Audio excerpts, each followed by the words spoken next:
Good morning everyone. पिछले video में class 12th में पोएट्री सेक्शन में हम लोगों ने poem number 2 the true beauty को पढ़ा था और उसके सेंट्रल आइडिया को भी पढ़ा था। आज इस पोएम के एक्सप्लेनेशंस पढ़ने हैं हम लोगों को। देखिए ये जो पोएम है ट्रू ब्यूटी, इसमें आपके दो ही स्टैंजा हैं। पहला स्टैंजा ही दैट लव्स ए रोजी चीक और दूसरा stanza but a smooth and stud mind. दोनों स्टैंजास के एक्सप्लेनेशन आज हम लोगों को पढ़ना है। तो एक्सप्लेनेशन पढ़ने से पहले हमें रेफरेंस और कॉन्टेक्स्ट जानना होगा। तो सबसे पहले जो पहला स्टैंजा है ही दैट लव्स से लेकर वेस्ट अवे तक अपनी अपनी पोएम सभी लोग निकालेंगे दूसरी, और उसमें एक्सरसाइज में देखिए लिखा होगा explain with reference to the context one of the following stanza. ठीक, तो उसमें से पहला स्टैंजा है ही दैट लव्स से लेकर वेस्ट अवे तक। ये स्टैंजा देखिए आपको पढ़ा देते हैं पहले, इसके बाद इसका एक्सप्लेन करा देते हैं। ही दैट लव्स ए रोजी चीक, वह व्यक्ति जो गुलाबी गालों से प्रेम करता है और एक कोरल लिप एडमायर्स या मूंगे के समान ओठों की प्रशंसा करता है और फ्रॉम स्टार लाइक आइज या तारों के समान आंखों से दो सीख तलाशता है, फ्यूल माने ईंधन, टू मेंटेन हिज फायर्स, अपने प्रेम की ज्वाला को प्रज्वलित करने के लिए। एज ओल्ड टाइम, जब बुढ़ापा आता है, मेक्स दीज डिके, तो ये सुंदरताएं नष्ट हो जाती हैं। सो इसलिए हिज फ्लेम, उसके जो प्रेम की ज्वाला है, मस्ट वेस्ट अवे, भी समाप्त हो जाती है या बुझ जाती है। ये आपका पहला स्टैंजा था। एक्सप्लेन करने के लिए सबसे पहले आप लोग स्टैंजा लिखेंगे ही दैट लव से लेकर फिर डॉट डॉट कर देंगे, आगे लिखेंगे वेस्ट अवे और पहली हेडिंग डालेंगे रेफरेंस। रेफरेंस लिखेंगे सबसे पहले REFERENC रेफरेंस हेडिंग, और इसमें लिखेंगे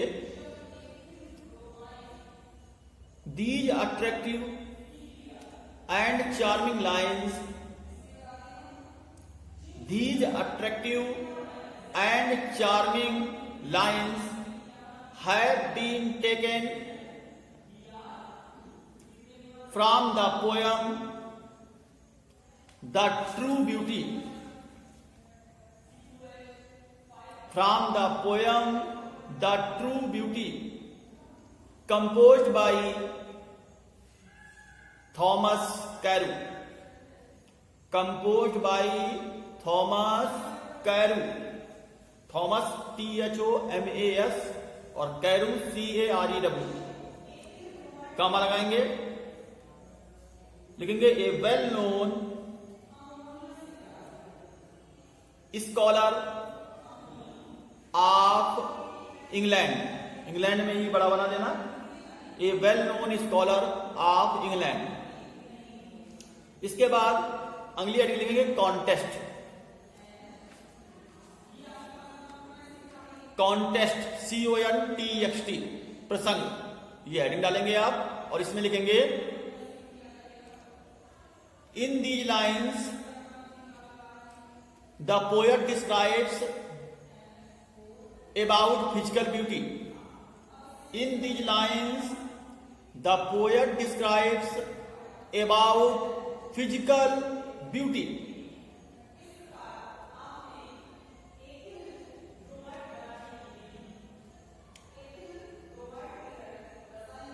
It decays with the passage of time। इसके बाद लिखेंगे it decays DECAYS with the passage of time।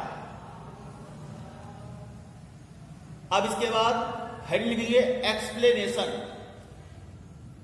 Explanation, और देखिए एक्सप्लेनेशन लिखेंगे the love based on rosy cheeks, coral lips और star like eyes. does not remain permanent. Does not remain permanent. Physical charms, physical, PHYSICAL, physical charms decay with the passage of time. Physical charms decay with the passage of time.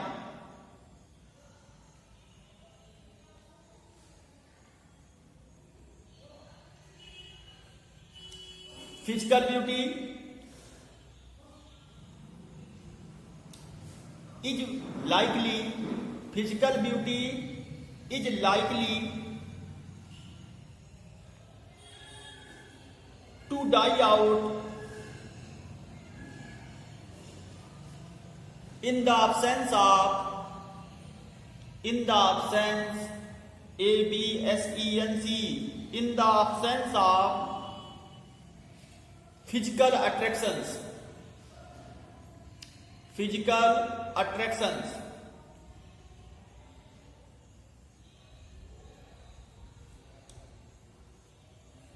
So the poet advises us that we should not be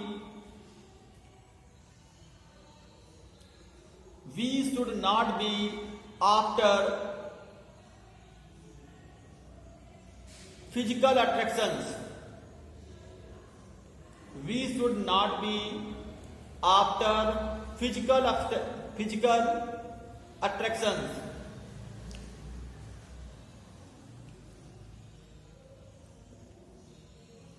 As they decay with the passage of time. As they decay with the passage of time. Full stop लगाएंगे और आगे लिखेंगे comments.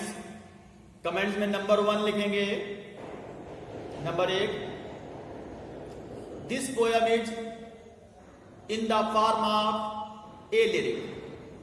This poem is in the form of A lyric, LYRIC। दूसरा, number 2, the language used in the poem is simple and highly musical. The language used in the poem is simple and highly musical.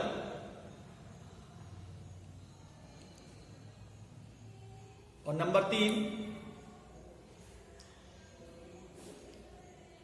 in the phrase, PHRASE, in the phrase star-like eyes, in the phrase star-like eyes, the figure of speech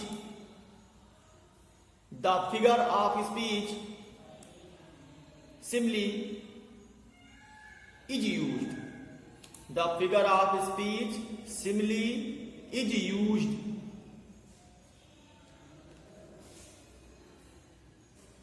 full stop लगा देंगे। तो ये हो गया आपका पहले stanza का explanation. Difference हो गया, कॉन्टेस्ट हो गया, और एक्सप्लेनेशन हो गया, और कमेंट्स भी हो गए। तो ये पूरा होता है आपका। इसके बाद दूसरा स्टैंजा आप लोग डालिएगा, बट ए स्मूथ से लेकर लिप्स और आईज तक। Stanza number 2, but a smooth से लेकर लिप्स और आईज तक। रेफरेंस आपको वही लिखना है जो अभी आपने पहले वाले स्टैंजा में लिखा है। तो रेफरेंस सेम रहेगा, नहीं बदलेगा। तो जो आपने पहले स्टैंजा में रेफरेंस लिखा है, these attractive lines have been taken from the poem true beauty composed by Thomas Carew, a well known scholar of England, वही आपको इसमें भी लिखना है।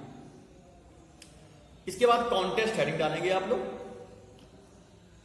और कॉन्टेस्ट में लिखेंगे, कॉन्टेस्ट में लिखेंगे, in these lines the poet describes, in these lines the poet describes about spiritual beauty.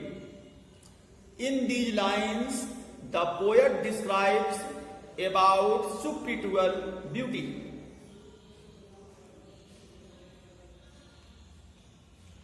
It remains permanent. It remains permanent. ये आपका स्टैंडर्ड नंबर 2 का कॉन्टेस्ट है। और इसके बाद आप लोग हेडिंग डालेंगे एक्सप्लेनेशन। एक्सप्लेनेशन एक्सप्लेनेशन में आप लोग लिखेंगे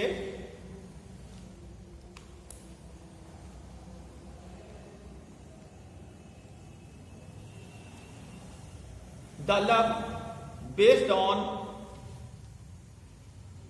gentle thoughts, calm desires and firm-mindedness. The love based on gentle thoughts, calm desires and firm-mindedness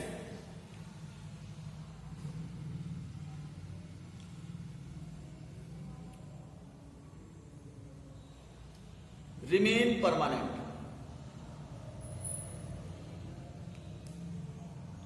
आगे लिखेंगे the love based on nobility of character. The love based on nobility NOBILITY of character CHARACTER।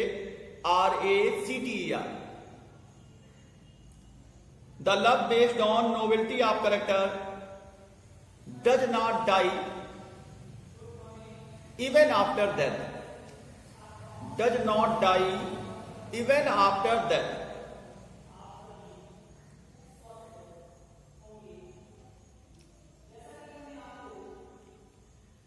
आगे इसमें लिखेंगे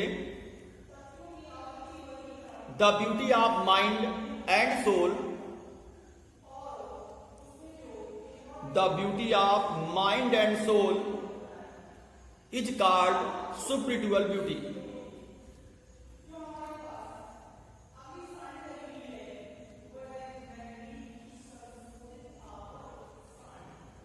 Full stop. The love generated by GENERATED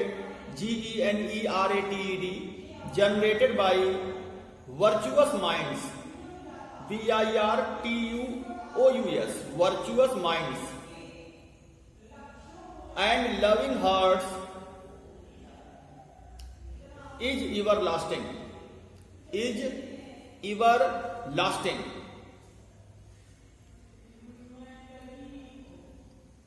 It goes on inspiring its lover.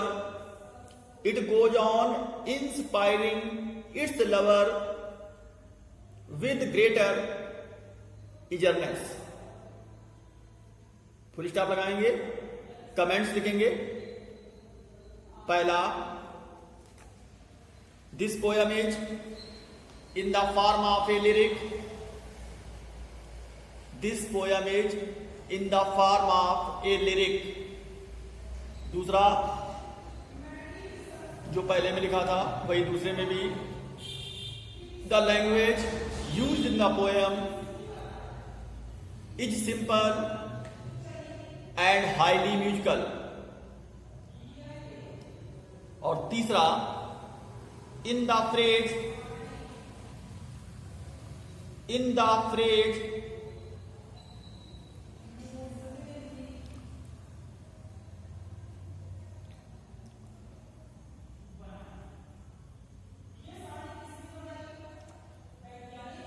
Kindle never dying fires. Kindle never dying fires. The figure of speech metaphor is used. The figure of speech metaphor is used. तो ये था आपका stanza number 2, stanza number 2 का explanation. तो अब आपकी दूसरी poem complete होती है। सेंटर आइडिया भी आपका पढ़ चुका है, पोएम भी पढ़ चुकी है और इससे संबंधित एक्सप्लेन भी हो चुके हैं। तो पोएट्री में पोयम नंबर 2 आपकी कंप्लीट होती है। आप लोगों को इस पोयम को पढ़ना है, सेंटर आइडिया को तैयार करना है और एक्सप्लेनेशन को समझना है। Thank you.